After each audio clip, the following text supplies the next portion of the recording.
جی السلام علیکم ورحمۃ اللہ وبرکاتہ. ہم پھر ایک اور مہمان کے ساتھ حاضر ہوئے ہیں پاکستان کے بدلتے ہوئے حالات اور پولیٹیکل سناریو پر. بہت اچھی نظر بھی رکھتے ہیں, بہت اچھی معروف اور مشہور شخصیت ہیں ڈنمارک کی. غلام محی الدین صاحب بڑے ایکٹیو بھی ہیں, ہر معاملے میں سوشل ورکر بھی ہیں. ہم ان سے پوچھتے ہیں کہ ہمیں یہ بتائیے گا کہ پاکستان میں خاص کر کے جو پولیٹیکل سناریو میں خاص کر کے جو چیزیں اب سامنے آئی ہیں, جو پچھلے پریویسلی جو کچھ ہو چکا ہے اس پر تو ہم بات نہیں کرتے, لیکن جو آگے آنے والے وقت ہے, ابھی حال ہی میں اوورسیز کے جو حقوق جو ہیں ان کو سلب کیا گیا ہے. جو ان کا ووٹنگ کا حق تھا وہ سلب کر دیا گیا ہے. اس کے بارے میں غلام محی الدین صاحب آپ کیا کہیں گے؟ کیا حکومت جو ہے وہ خائف تھی کہ آنے والا جو الیکشن ہے اس میں انہیں شاید ڈیفیٹ کیا جا سکتا ہے اس طریقے کے ساتھ, یا کچھ اور وجہ؟ کیا کہیں گے؟ اعوذ باللہ من الشیطان الرجیم, بسم اللہ الرحمن الرحیم. السلام علیکم ورحمۃ اللہ وبرکاتہ. جناب آپ کا سوال ماشاءاللہ بہت ہی لمبا اور بہت ہی گہرا اور بہت ہی تفصیل چاہتا ہے, کیونکہ جو حالات اس وقت پیدا کیے جا چکے ہیں یہ صرف یہ حالات نہیں ہیں, ان کے پیچھے ایک پوری ہسٹری ہے. اور اگر آپ غور کریں تو 14 لاکھ لوگوں کو کس نے مارا, کس نے مروایا عراق میں؟ کیا انہوں نے احتساب اپنا کیا؟ کیا ان پر کسی انٹرنیشنل کورٹ میں کیس چلا؟ کیا انہوں نے ان 14 لاکھ لوگوں کا حساب دیا؟ کیا کسی میں جرأت ہے یا جرأت تھی کہ ان سے کوئی پوچھتا کہ تم نے یہ 14 لاکھ انسانوں کا قتل عام کیا بلا وجہ, جبکہ سویڈن کے ایک جس کو اس کا سارے معاملات کو چیک کرنے کے لیے بھیجا گیا تھا, تو اس نے, وہ ڈینش میں کہتے ہیں کہ ایک جس میں دھواں نکلتا ہوا پستول بھی وہاں پہ ایسا نہیں. اس کے باوجود اس پہ چڑھائی کی گئی تو کسی نے نہیں روکا.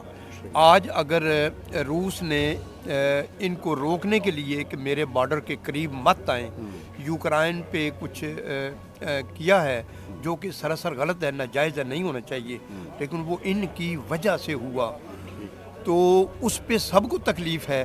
تو کیا عراق پہ کیوں تکلیف نہیں ہے؟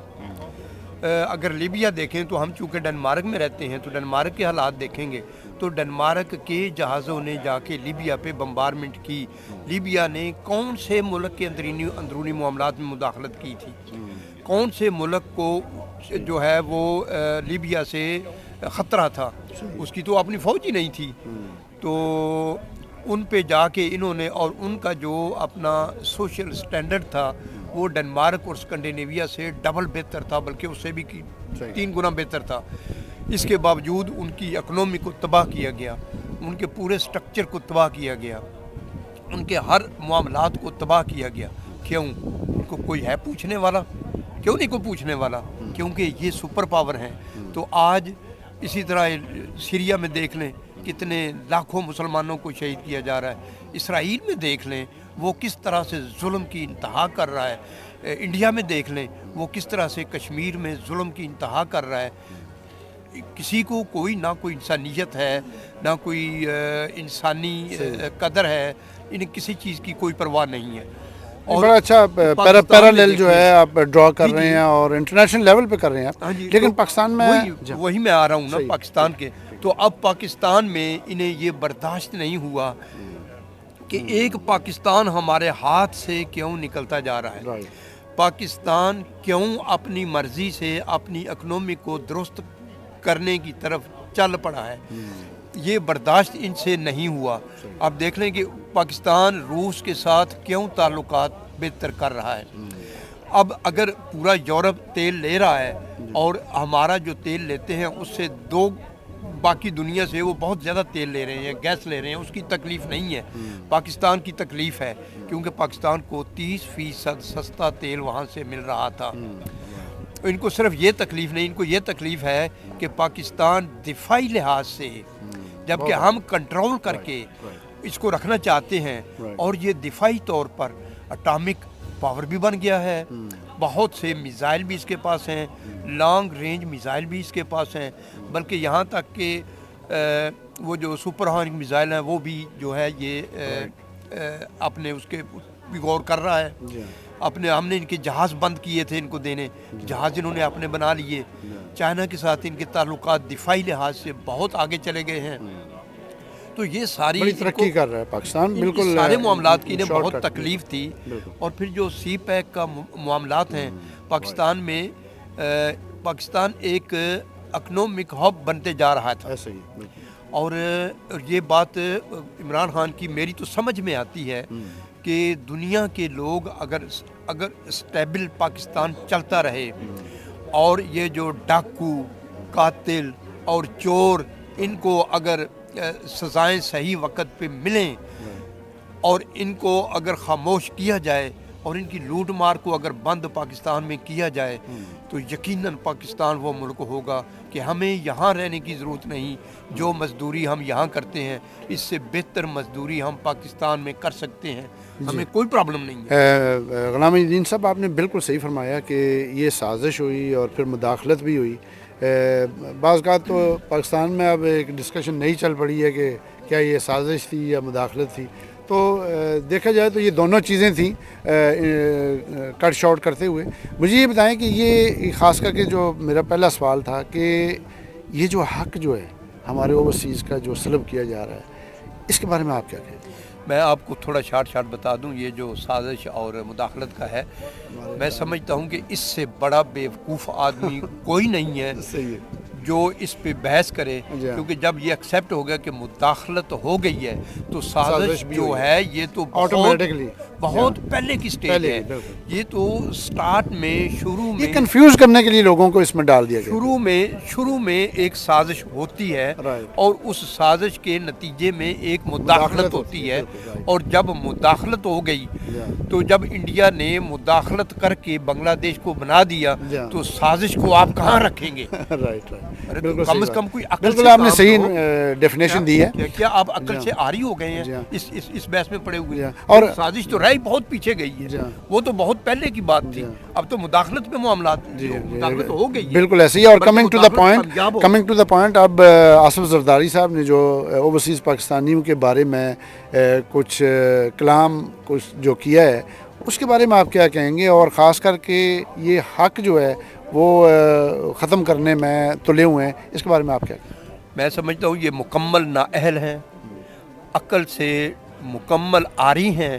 اگر ان کے پاس عقل ہوتی تو یہ اس طرح کی کبھی باتیں نہیں کرتے. یہ سمجھتے ہیں کہ ہمیں پاکستان کے متعلق علم نہیں ہے، ہمیں وہ باتیں پاکستان میں خبریں پہنچنے سے پہلے علم میں آ جاتی ہیں اور ہم ان پر نظر رکھتے ہیں.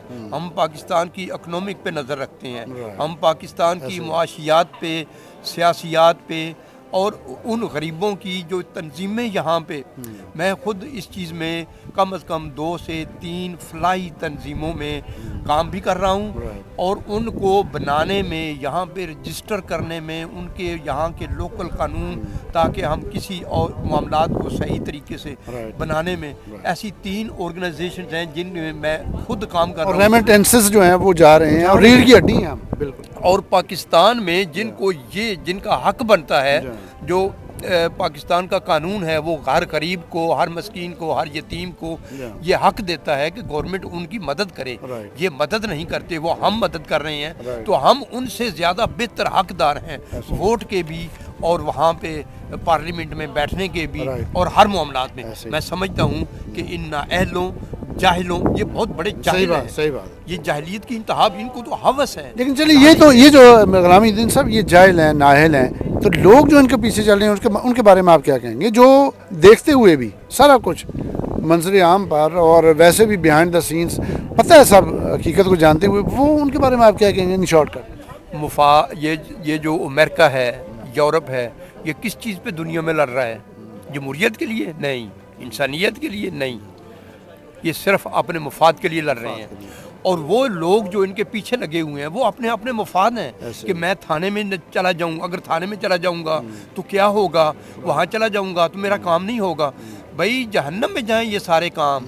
آپ مسلمان ہیں، جب Right. مسلمان سٹینڈ لے لیتا ہے تو یہ کام تو ہوتے رہتے ہیں، کوئی دنیا غرق تو نہیں ہو جاتی کہ ایک کام کے ہونے یا نہ ہونے۔ بھائی غلام الدین صاحب آپ کا بہت بہت شکریہ، آپ نے ہمیں ٹائم دیا۔ ہم انشاءاللہ ایک اور پروگرام میں ان کو لے کر آئیں گے، اور ہمیں اندر بلایا جا رہا ہے، میٹنگ ہماری شروع ہو رہی ہے، تو بہت بہت شکریہ، جزاک اللہ خیر، السلام علیکم ورحمۃ اللہ آپ وبرکاتہ۔ کا بہت بہت شکریہ، آپ نے ہمیں موقع دیا، اور آپ ایک بہت بڑے مجاہد ہیں، آپ اپنا بڑا جزاک اللہ۔ قیمتی وقت اور فی سبیل اللہ وقت دے رہے ہیں۔ یہ ہیں وہ لوگ، یہ ہیں وہ سمجھدار، یہ ہیں وہ سیانے جو اپنی ساری انفارمیشن اپنے لوگوں تک پہنچاتے ہیں۔ میں سمجھتا ہوں کہ آپ ایک بہت بڑے مجاہد ہیں جو جہاد کر رہے ہیں۔ جزاک اللہ۔ اللہ تعالیٰ آپ کو ان معاملات میں کامیاب کرے جزاک اللہ۔ اور زیادہ توفیق دے جزاک انشاءاللہ۔ اللہ۔ السلام علیکم ورحمۃ اللہ پاکستان وبرکاتہ۔ پاکستان زندہ باد۔ السلام علیکم۔